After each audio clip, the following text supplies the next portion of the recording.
Sans cette femme-là, je pense que je serais morte. Après ma vie de femme, chaotique, là, du coup, vient la violence de l'État et la violence de l'État, elle est horrible.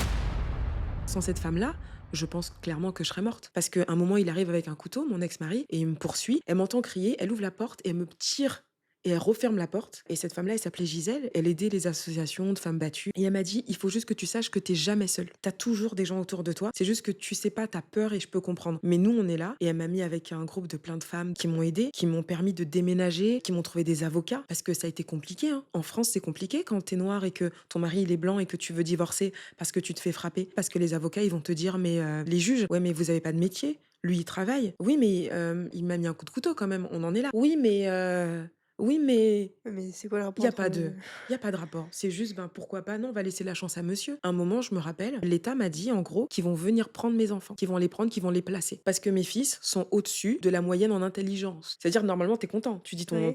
ben, pas là. Ça veut dire qu'il y a un problème. Ah, ben, vous sortez avec personne. Non, je sors avec personne. Ah, ben, c'est bizarre. Parce que normalement, les femmes battues, elles retournent avec des hommes qui les tapent. Oui, ben, justement, c'est bien que je décide de rester seule et d'élever mes enfants, non? Ah, ben, non, il y a un problème. Est-ce que ça cache pas non, ils m'ont tout fait. Donc, ça veut dire qu'après mon enfance, après ma vie de femme, chaotique, là, du coup, vient la violence de l'État et la violence de l'État, elle est horrible. Quand tu es un parent sain, bizarrement, tu très étrange. Moi, je rentrais pas dans leur case. Tu pleures pas sur ton sort, tu t'en sors, tu travailles, tu fais tes trucs, tu aides les gens et c'est ça qu'elle supportait pas. Je me rappelle, il y a une avocate qui m'a dit: «Comment vous avez le temps d'aller aider d'autres victimes alors que vous-même, vous êtes victime?» Et je lui dis: «Je suis pas une victime, je suis une survivante et moi, j'aide des victimes à devenir des survivantes».